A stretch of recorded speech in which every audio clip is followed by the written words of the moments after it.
अस्सलामु अलैकुम रहमतुल्लाहि वबरकातुहू। क्लास 7th के बच्चों, तो सबक नंबर 7 चल रहा था इंसाफ कहाँ है। तो इसमें जो है एक बच्चा यानी अमजद नाम का एक बच्चा है, उसके साथ क्या है नाइंसाफ़ी की गई। उसको क्या है शशमाई इम्तिहान में उसको फ़ेल कर दिया गया था, जिसकी वजह से वो चिल्ला रहा था कि मेरे साथ नाइंसाफ़ी हुई है, इंसाफ को आवाज़ दो, इंसाफ कहाँ है। तो आप लोगों ने पहला सवाल जो है इससे पहली वीडियो में आप लोगों ने जो है पढ़ा। अब आज के सबक में जो है दूसरा सवाल जो है क्या था। अब आप लोग खुद ही फैसला करिए कि अमजद के साथ नाइंसाफ़ी हुई या इंसाफ का मामला किया गया। चलिए दूसरा सवाल देखते हैं। दूसरा सवाल था 20 मर्द या 10 औरतें एक काम को 15 दिन में कर सकती हैं, बताओ उस काम को 40 औरतें कितने दिनों में करेंगी। जी, तो सवाल समझ में आ गया होगा आप लोगों को। 20 मर्द हैं और 20 मर्द या 10 औरतें। अगर 20 मर्द नहीं है तो 10 औरतें, तो एक काम को 15 दिन में कर सकती हैं। अब ये बताइए कि अगर 40 औरतें यानी 10 औरतों की जगह अगर 40 औरतें आ जाएं तो वो काम कितने दिनों में होगा। अब अमजद का जवाब आप लोग सुनिए। अमजद का जवाब मुलाहिज़ा फरमाइए। औरतें काम करने के बजाय बातें करना ज़्यादा पसंद करती हैं। फिर जहाँ 40 औरतें इकट्ठी हो जाएं वहाँ अच्छा खासा मुबाहिसा या बलवा तो हो सकता है, काम नहीं हो सकता। अमजद क्या कह रहा है कि जो है अमजद काम करने के बजाय क्या है बातें करना क्या है ज़्यादा पसंद करती हैं औरतें।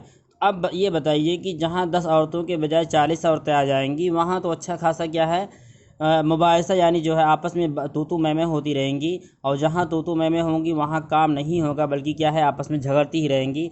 तो मेरी समझ में यह आता है कि काम जहाँ रहेगा वहीं का वहीं पड़ा रहेगा, कुछ भी नहीं हो पाएगा।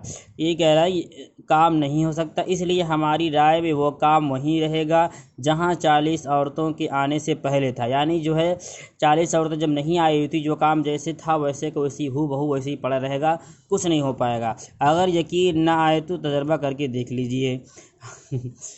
तो अब आप ये ख़ुद बताइए कि अमजद को ये सब कहने की क्या ज़रूरत थी कि औरतें बात करने में ज़्यादा जो है लगी रहती हैं, काम कर कम करती हैं। आपको सिर्फ ये बताना था कि वो काम कितने दिनों में होगा। आपको ज़्यादा दिमाग लगाने की ज़रूरत नहीं थी, लेकिन अमजद जो है अपने दिमाग का ज़्यादा इस्तेमाल किया, जिसकी वजह से वो ये कहने लगा कि औरतें क्या है अब औरतें जो है ज़्यादा बात करती हैं। और जहाँ 10 के बजाय 40 औरतें आ जाएंगी वहाँ तो और भी काम नहीं हो पाएगा, बल्कि काम जहाँ जहाँ जहाँ रहेगा वहीं का वहीं जो है पड़ा रहेगा। ठीक है। अब तीसरा सवाल सुनिए। तीसरा सवाल सूद के कायदे से मुताल्लिक था। अगर मोहनलाल बनारसी दास को 5 रुपये सालाना शरह सूद पर कर्ज दे तो उसे 7 साल के बाद कितना सूद मिलेगा। यानी सूद जो कुछ लोग जो है कर्ज में पैसा देते हैं तो ये बोल के देते हैं कि अगर आप जो है 1 महीने की वजह हमें 2 महीने में अगर पैसा वापस करेंगे तो आपको हम अगर 1000 रुपये देते हैं तो हमें क्या है उसका जो है कुछ सूद में यानी हमें और कुछ फ़ायदे में पैसा चाहिए, यानी कि जो है 100 रुपये हमें और एक्स्ट्रा चाहिए।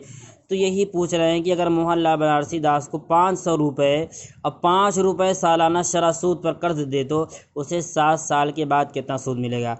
अमजद साहब ने इस सवाल को यूँ हल किया, अगर ये वही बनारसी दास हैं जो हमारे मोहल्ले में रहता है तो मोहनलाल साहब इत्मीनान रखें, उन्हें एक कौड़ी भी बतौर सूद नहीं मिलेगी, क्योंकि बनारसी दास जिन्हें दरअसल बनारसी ठग कहना चाहिए, बनारसी दास की आदत है कि वो सूद के साथ असल ज़र भी पी जाते हैं। अलबत्ता अगर ये कोई और साहब हैं तो जितना सूद हिसाब से बनेगा मोहनलाल को मिल जाएगा।